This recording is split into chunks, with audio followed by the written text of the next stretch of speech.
Nous allons lire dans un premier temps les 4 premiers versets. Pour la collecte en faveur des saints, agissez vous aussi comme je l'ai ordonné aux églises de la Galatie. Que chacun de vous, le premier jour de la semaine, mette à part chez lui ce qu'il pourra selon ses moyens, afin qu'on n'attende pas mon arrivée pour faire les collectes.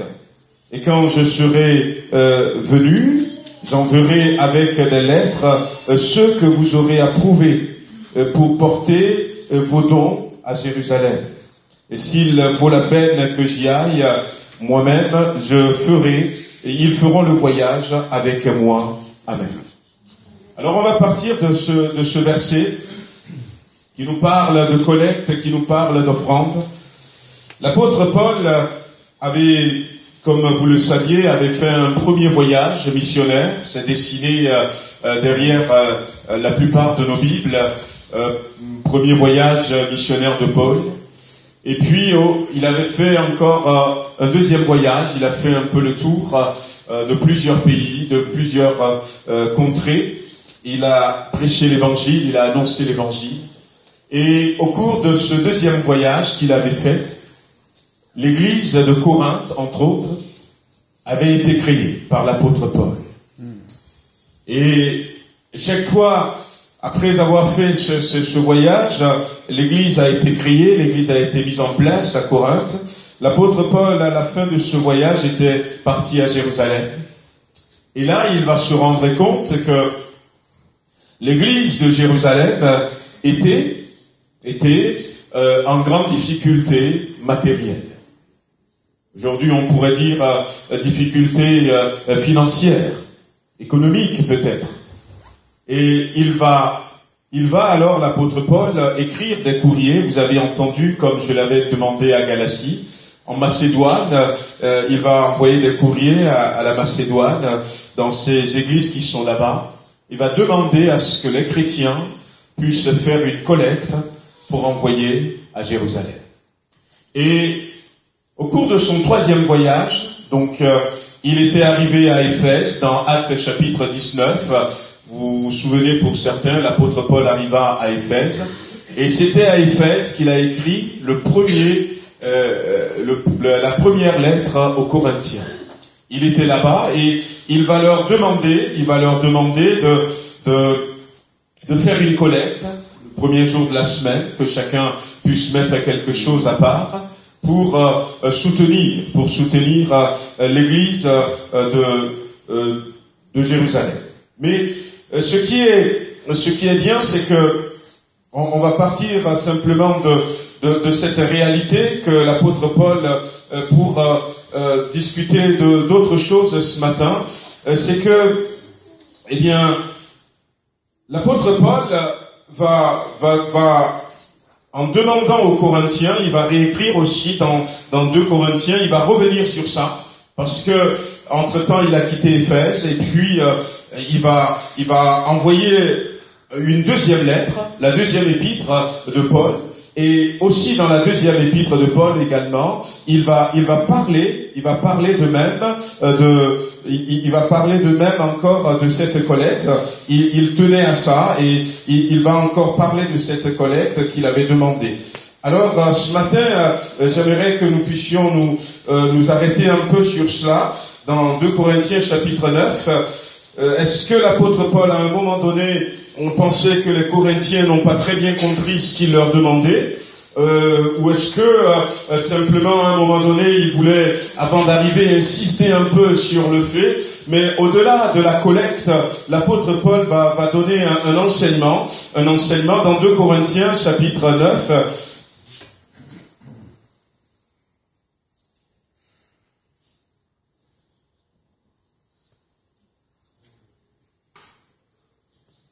Alors on va lire à partir du verset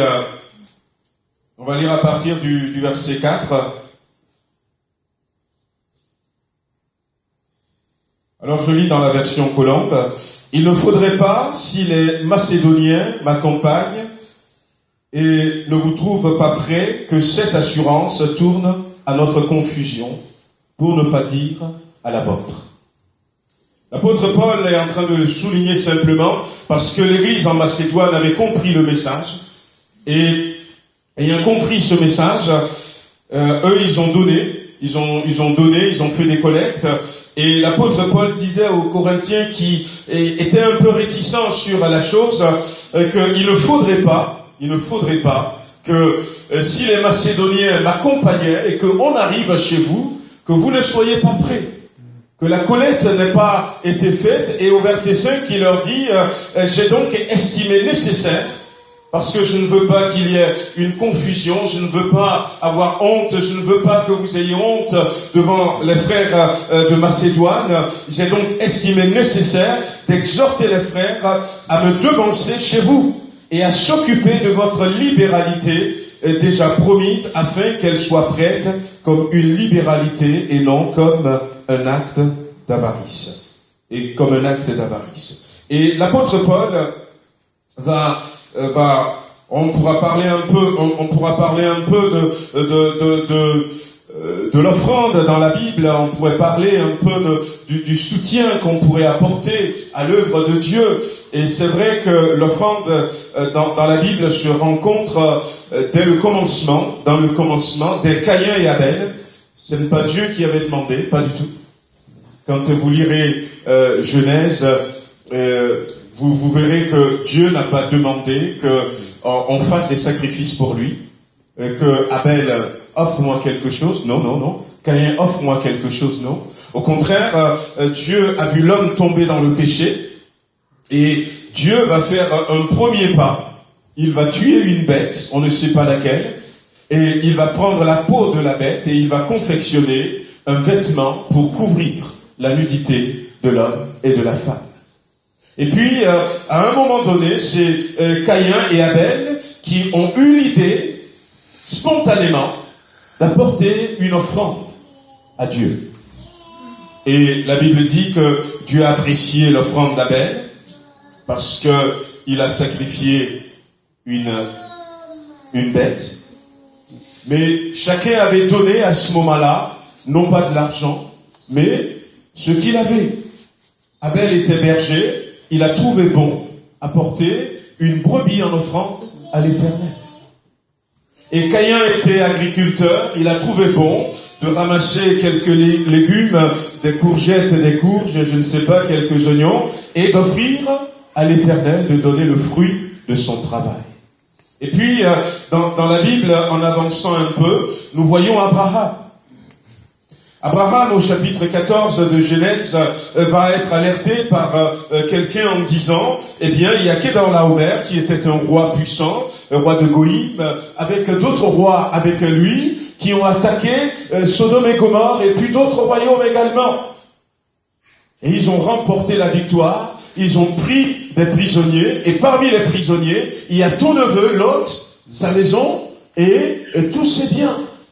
Alors Abraham a dit, mais je ne vais pas laisser mon neveu entre les mains de ces gens-là. Je ne vais pas laisser mon neveu prisonnier. Et Abraham va prendre des hommes qui sont nés dans sa maison, un peu plus de 300, aidés par quelques voisins. Ils vont attaquer ces rois et ils vont remporter la victoire. Amen. Mais Abraham a réalisé quelque chose. Voyez-vous d'où vient l'offrande? D'où vient la dîme? Abraham a réalisé quelque chose. Dieu n'a rien demandé. Et lorsque Melchisédek était venu, roi de Salem, sacrificateur de Dieu, Abraham va prendre 10% de ses biens et va donner pour remercier Dieu. Pour remercier Dieu. Et puis Jacob aussi, à un moment donné, eh bien, va donner la dîme. Va donner la dîme à Dieu. 10%. Il a appris peut-être ça de son grand-père, de l'histoire de son grand-père. Il a compris que, eh bien, Dieu nous protège, Dieu nous garde. Nous devons notre vie à Dieu. Et c'est bien de donner quelque chose à Dieu. Amen. Et puis, lorsque Moïse va recevoir la loi, Dieu va le dire maintenant dans la loi. À ce moment-là, la loi n'existait pas. Ils les ont fait volontairement. Personne ne les a obligés. Mais dans la loi, Moïse va parler d'apporter nos biens pour soutenir l'œuvre de Dieu. Et vous êtes d'accord avec moi, on avait parlé, le tabernacle qui avait été construit dans le désert, l'arche de l'alliance, tous les matériaux qui ont été utilisés, c'était les offrandes des enfants d'Israël. C'était les offrandes des enfants d'Israël. Ils en ont tellement donné qu'à un moment donné, eh bien, le maître d'œuvre, l'architecte, était parti voir Moïse en disant « Ordonne au peuple de ne plus apporter leurs biens. » Il y avait de l'or, il y avait de l'argent, il y avait des pierres précieuses, il y avait des tapis, il y avait toutes sortes de choses que le peuple apportait. Ils étaient dans le désert. Ils étaient dans le désert. Mais ils prenaient sur leurs biens et ils apportaient pour que le tabernacle soit construit. Alléluia. Donc, Moïse va le faire. Et voyez-vous, la Bible nous dit simplement que l'apôtre Paul va essayer de rappeler cela au peuple de Corinthiens, à l'église qui est là-bas à Corinthe. Mais ce qui était important pour moi, c'est que en parlant de cela, il va utiliser un mot. Il va utiliser un mot. On va continuer un peu la lecture dans 2 Corinthiens chapitre 9. Il va leur dire, en fait, au verset 6, en fait, celui qui sème peu moissonnera peu. Celui qui sème en abondance moissonnera en abondance. Que chacun donne comme il a résolu en son cœur, sans tristesse ni contrainte, car Dieu aime celui qui donne avec joie. Et Dieu a le pouvoir de combler de toutes sortes de grâces, afin que, possédant toujours et à tous égards de quoi satisfaire à tous vos besoins, vous ayez encore en abondance pour toute bonne œuvre de Dieu, selon qu'il est écrit. Voilà, il a répandu ses bienfaits, il a donné des bénédictions à ses enfants. Et lorsque l'apôtre parle de chacun, il va utiliser un mot qui désigne aussi serviteur. Rappelez simplement au peuple, aux Corinthiens, au peuple de Dieu à Corinthe, que nous sommes les serviteurs.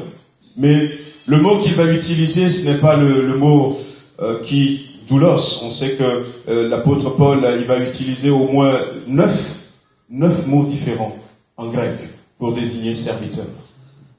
Un mot que nous connaissons, donc c'est doulos, il va l'utiliser, il sait où l'utiliser, qui veut dire esclave. Un mot c'est diakonéo, qui veut dire diacre, à un moment donné. Mais ici, l'apôtre Paul va utiliser un mot qui a donné le nom liturgie en français, leiturgos, que chacun. Et ce mot, en fait, qui a donné liturgie, ici, voudrait dire que chaque gérant des biens de Dieu, que chaque gestionnaire des biens de Dieu mette quelque chose de côté pour Dieu. Et c'est jusque-là où il a voulu aller pour nous faire comprendre ce matin et pour faire comprendre à ce moment-là au peuple de Dieu qui était à Corinthe. Il voulait simplement leur dire sans les forcer, en réalité, vous êtes les gérants de ce que vous possédez. Ce n'est pas votre argent, ce n'est pas votre maison, ce n'est pas votre vie, mais ce sont l'argent de Dieu, la maison de Dieu, la vie de Dieu. Amen. Et c'est important, frères et sœurs, que nous puissions comprendre ce matin que nous sommes des gérants. Nous sommes des gestionnaires, si on veut dire. Nous sommes des administrateurs des biens de Dieu. Des biens de Dieu. Et Abraham avait compris que peut-être la victoire qu'il avait remportée ce jour-là. Comment 5 rois ont été vaincus par 4 autres rois, et avec leur armée. Et Abraham, lui, avec 300 personnes et quelques personnes du quartier, du voisinage, ont pu renverser ces gens-là. Il a compris que la victoire qu'il avait, c'était la victoire de Dieu. Amen. Et ça n'a pas été difficile du tout pour lui de dire, je donne 10%. Personne ne lui a demandé. Et le peu qu'il avait porté, Dieu l'avait accepté. Bien-aimés, non seulement dans le domaine matériel, mais lorsque nous devenons chrétiens, nous devenons des administrateurs, des gérants, des gestionnaires. Lorsque nous sommes chrétiens, nous ne sommes pas des propriétaires. Nous sommes des locataires. Des locataires. Et tout ce que nous avons, ça ne nous appartient pas. Il y a un exemple dans la Bible, dans Luc, chapitre 12. Et c'est Jésus qui va donner cet exemple. Ça doit nous interpeller. Jésus disait qu'il y avait un homme. Il avait de grands biens. Ses champs ont beaucoup produit. Et puis, il a amassé ses biens, il a amassé ses richesses. Et l'année qui a suivi encore, les champs ont beaucoup produit. Et puis il va dire, mais qu'est-ce que je vais faire de tous mes biens? Et il a dit, je vais casser mes greniers qui sont petits, je vais en construire de plus grands, et je vais entasser tout ce qu'il y a. Et je vais dire, mon âme, réjouis-toi, tu as de grands biens, tu peux vivre jusqu'à la fin de ta vie. Mais cette nuit même où il avait dit ça, son âme lui a été redemandée, parce qu'il n'en était pas le propriétaire. Son âme lui a été redemandée. Et Jésus disait, eh bien, tout ce qu'il avait amassé, où est-ce que c'est? Maintenant. Nous ne sommes pas, frères et sœurs, lorsque nous sommes des chrétiens, nous ne sommes pas des propriétaires. Notre vie ne nous appartient pas. Et lorsque nous comprenons ça, la vie chrétienne est beaucoup plus facile. Amen. Même dans tous les domaines. Le frère a parlé dimanche dernier, il a parlé du pardon. Mais il y en a qui vont dire, maintenant je ne pardonne pas. Parce que tu crois que c'est toi qui décides. Et tu es déjà en porte-à-faux. Et malgré même les versets qui sont dans la Bible, où le Seigneur nous encourage, on va chercher toujours des explications. Parce qu'on pense que c'est nous qui décidons. Parce qu'on pense que c'est nous. Voyez-vous, le peuple d'Israël, on va aller dans Osée, le livre d'Osée. Et dans ce livre de Osée, chapitre 2, on va lire quelques versets.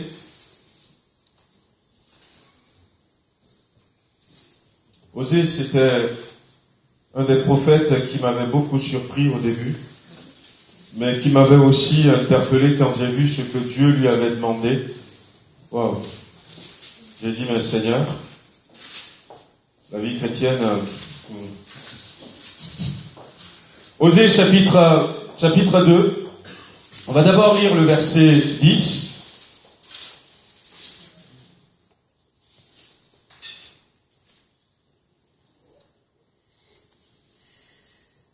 Le Seigneur parle de Jérusalem, il parle de sa nation. Et au verset 10, elle n'a pas reconnu que c'était moi qui lui donnais le blé, le vin nouveau et l'huile.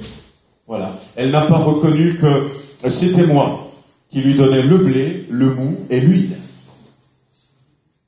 Ils n'ont pas reconnu.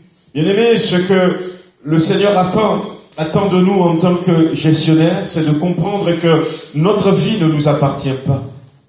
Nous agissons des fois, nous prenons des décisions comme si notre vie nous appartient. Et ce que le Seigneur veut, c'est simplement que nous soyons fidèles dans ce qu'il lui nous a confié. Amen. Que nous soyons fidèles dans ce qu'il nous a dit. Et que nous puissions reconnaître que la source de tous nos biens, c'est plutôt Dieu. C'est plutôt Dieu. Alors que le peuple dira, c'est mon blé, c'est mon mou, c'est mon huile. Et là, Dieu va dire à la suite, c'est pourquoi, au verset 11, c'est pourquoi je reviendrai prendre mon blé et en son temps, et mon vin nouveau dans sa saison. Et je retirerai ma laine et mon lin, qui devait couvrir sa nudité. Alors, au lieu de réaliser à un moment donné que le mou, le blé, le vin, la laine, le lin, tout ça, l'huile, c'est à Dieu. Non, il disait, le peuple d'Israël, c'est à nous, c'est nous qui l'avons planté, les arbres, c'est nous qui avons gagné tout cela.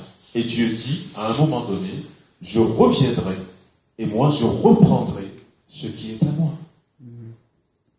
Qu'est-ce que cet homme a pu faire? L'homme riche dans Luc chapitre 12, lorsque Dieu a repris son âme. Rien. Rien. Lorsque Dieu a repris son âme, qu'est-ce qu'il aurait pu faire? Il a même pas pu dire, mais non, c'est moi qui décide, non. Et non seulement dans le domaine matériel, même si l'exemple qui est là, mais dans la gestion de notre temps. Imaginez comment l'appelle-t-on? On raconte cette histoire, c'était une blague au Togo où on avait des gardiens qui devaient garder l'édifice la nuit, la maison, et puis il y en avait un, et ce matin-là, il voulait peut-être être gentil à son patron, le blanc qui était là, et il a dit, écoutez, patron, cette nuit j'ai rêvé de vous. Alors tu es supposé être un gardien. Comment se fait-il que tu rêves?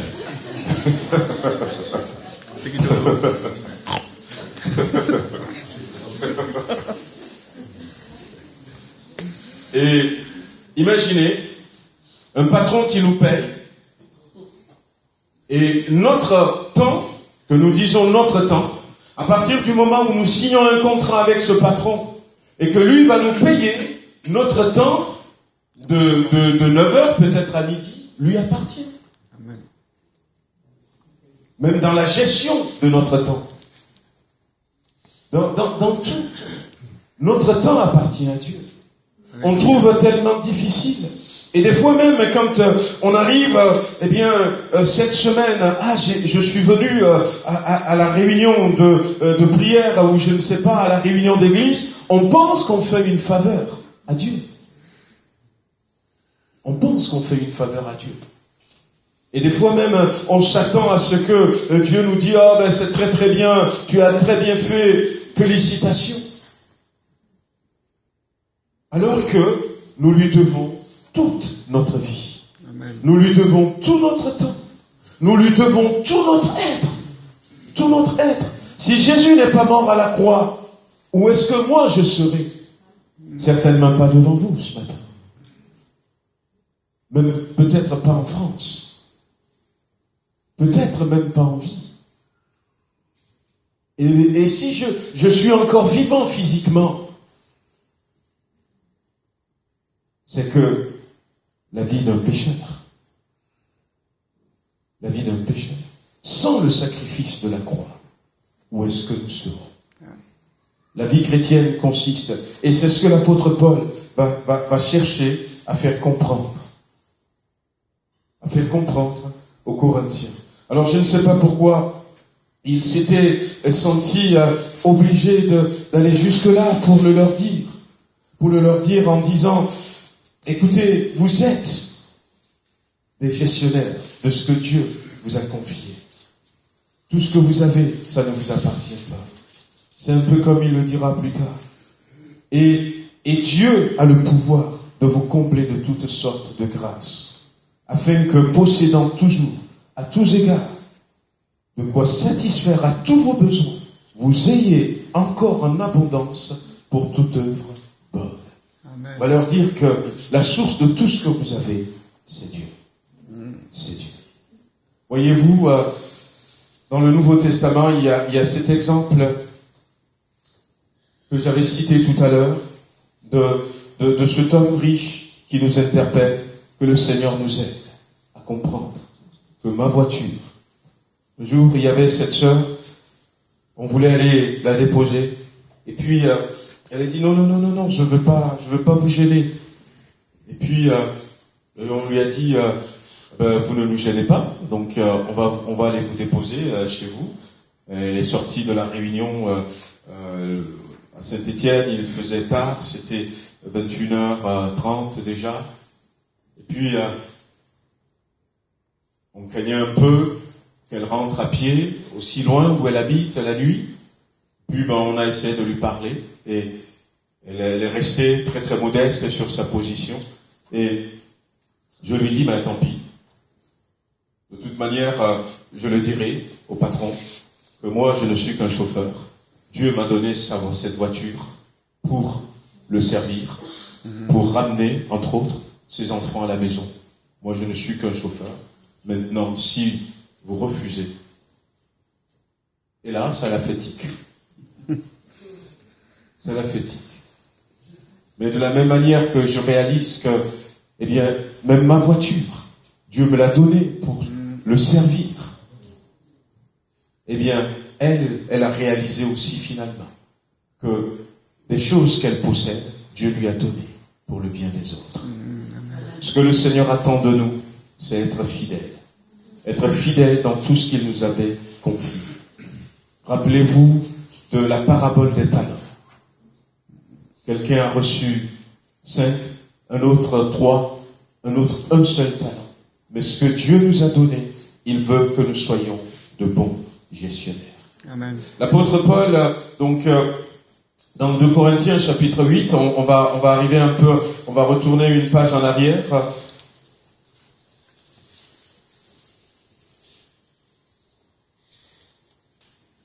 On va lire verset 1er. 2 Corinthiens chapitre 8, verset 1er. Nous vous faisons connaître, frères, la grâce de Dieu qui s'est manifestée dans les églises de la Macédoine. Quoique très éprouvés par des tribulations, leur joie débordante et leur pauvreté profonde ont produit avec abondance de riches libéralités. Wow. C'est pas le langage que nous on parle là.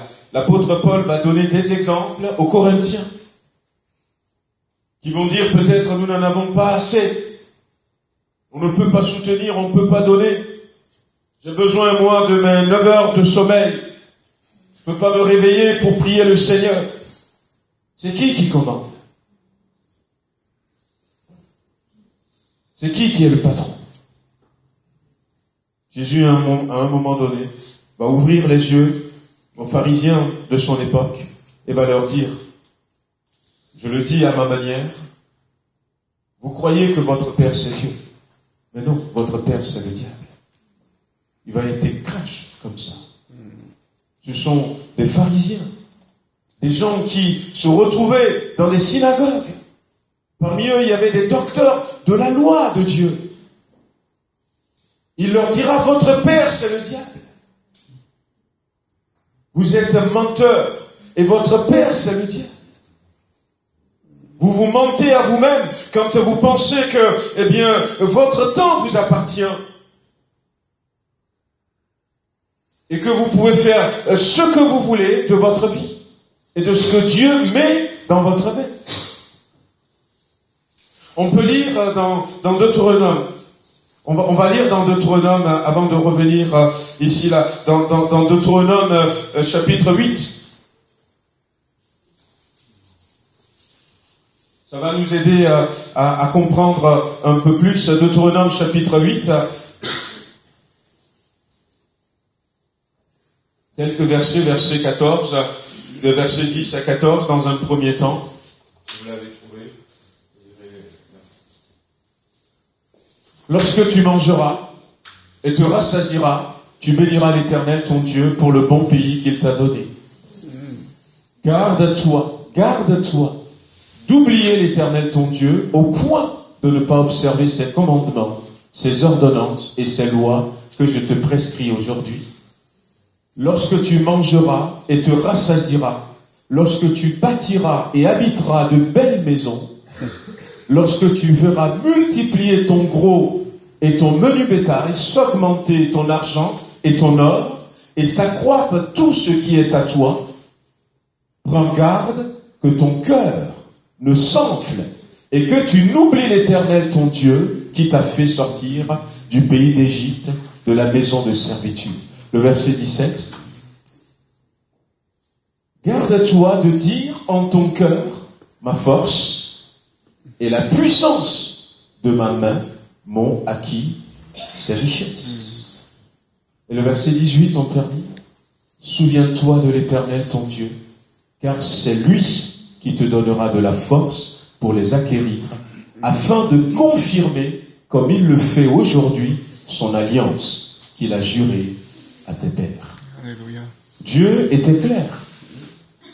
Et vivre c'est vivre dans un mensonge que de penser que non, ma vie m'appartient. Que, je suis maître de mon être. C'est moi qui décide si je veux louer Dieu ou si je ne veux pas le louer. C'est moi qui décide si je veux aller dans sa présence ou pas. C'est moi qui décide si, je veux prendre la Bible et lire quelques versets ou pas. Et l'apôtre Paul est en train de leur dire ici que l'église de Macédoine, qui était très éprouvée par des tribulations, leur pauvreté profonde, ils ont produit quand même, avec abondance, de riches libéralités. De riches libéralités. Malgré tout cela. Il va leur citer ça en exemple. Ouais. Il va leur citer en exemple. Alors, nous, on n'a pas d'excuses.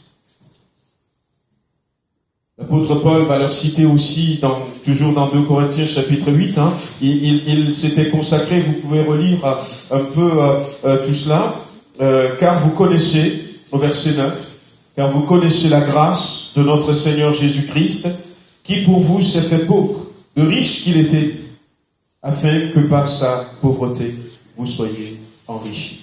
Il va citer l'exemple des églises en Macédoine.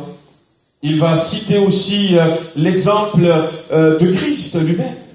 L'exemple de Christ lui-même. Et il va dire un peu comment Christ avait considéré, même devant la mort de la croix. Vous vous souvenez de cet épisode dans le jardin de Gethsémani, où Jésus dira, mais que ta volonté soit faite. Mais que ta volonté soit faite. Ce qui était devant lui, il le voyait, il comprenait la souffrance, il comprenait tout ce qu'il allait souffrir. Et il disait, Père, si cette coupe peut passer au-dessus de ma tête sans que je ne la boive, mais non pas selon ma volonté, mais que ta volonté soit faite. Amen. Jusque-là, il a soumis sa vie à son Père. Combien de fois Jésus n'a-t-il pas dit, je ne fais pas ce que je veux, mais je fais ce que me demande mon Père. Je vais là où mon Père me veut. Est-ce qu'en tant que chrétiens, nous avons le même discours? Est-ce que nous comprenons au moins que nous ne sommes pas chrétiens pour faire ce que nous voulons, mais ce que notre Seigneur veut? Amen. Notre Seigneur veut. Moi, je trouve plutôt que c'est la manière la plus facile de vivre sa vie chrétienne.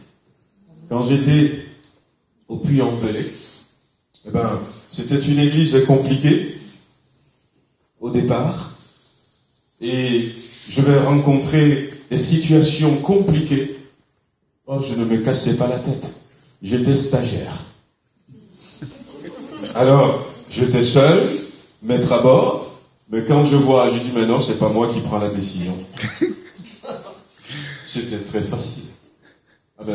Allez, le président, il se trouve à Saint-Étienne, le président se trouve arrive de Gier, voilà. Et c'est vrai que ça a changé le jour où j'avais pris la présidence, mais...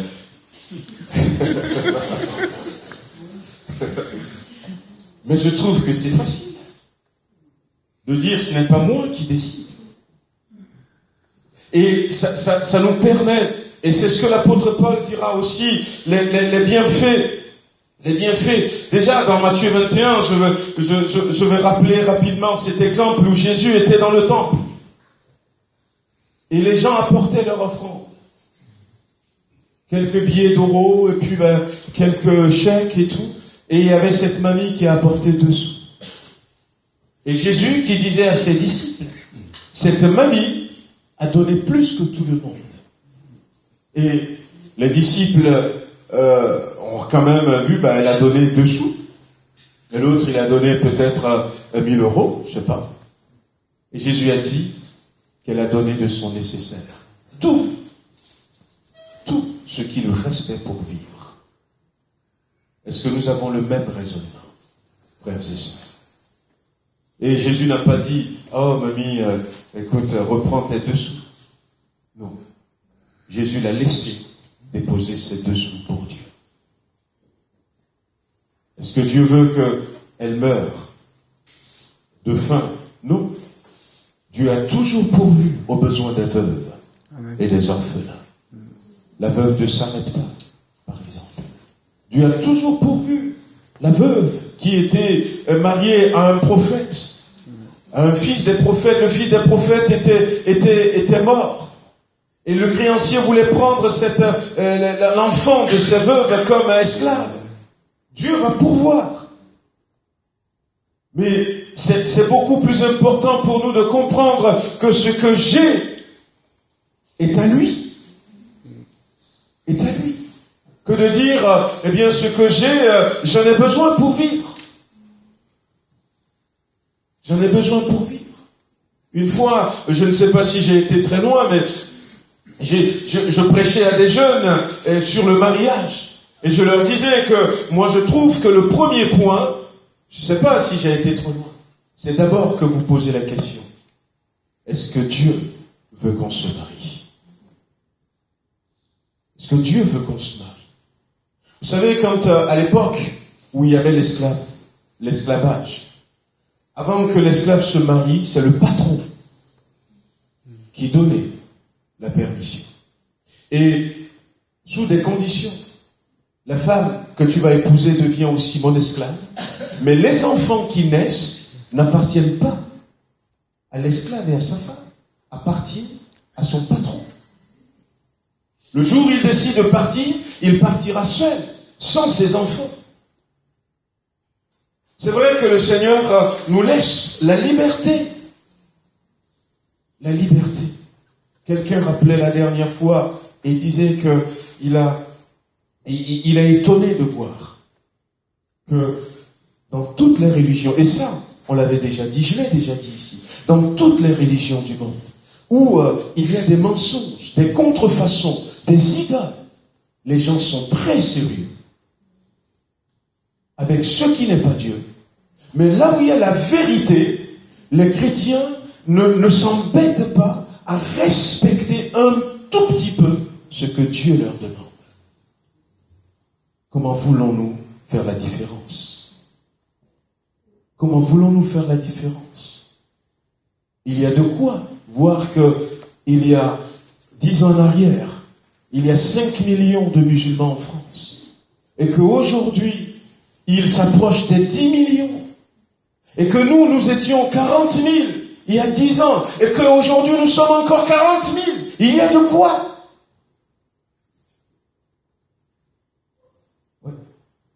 Si nous ne faisons pas ce que le Seigneur nous demande, parce que nous pensons que tout est gratuit, on peut faire comme on veut.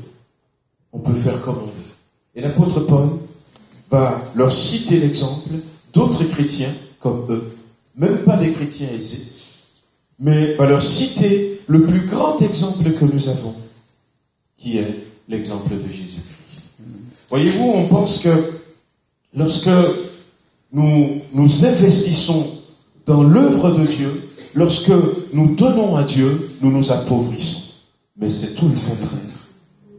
Nous l'avions lu tout à l'heure. Eh bien, celui qui sème avec abondance récoltera avec abondance.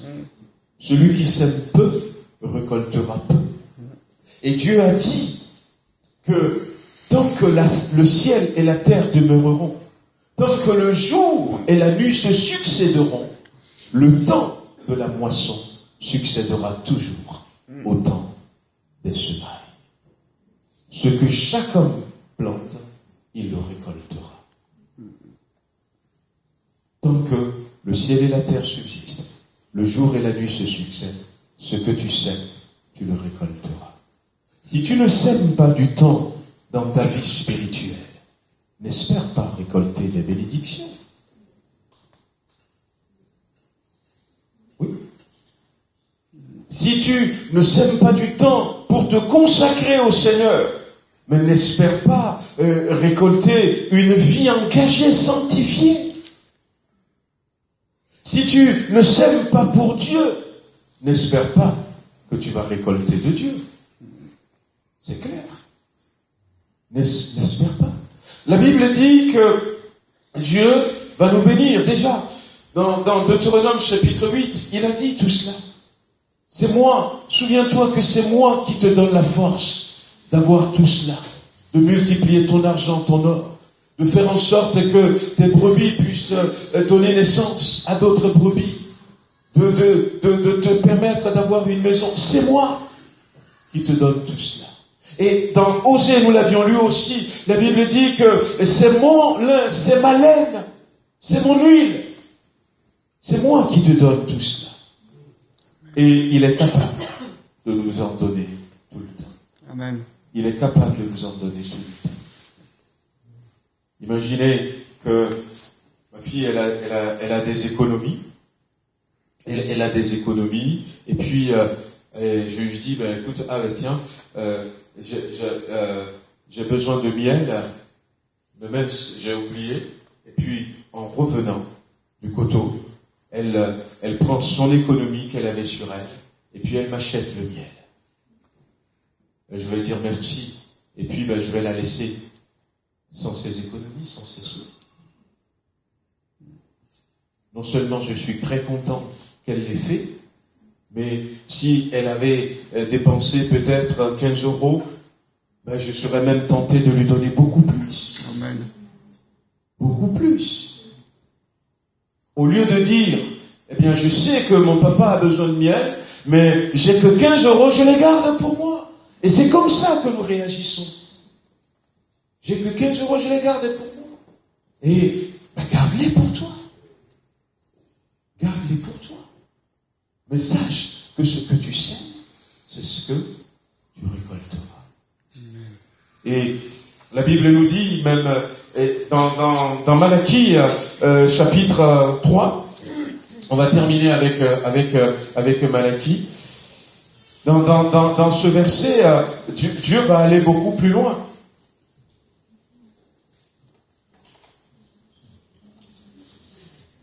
Chapitre 3, verset 8.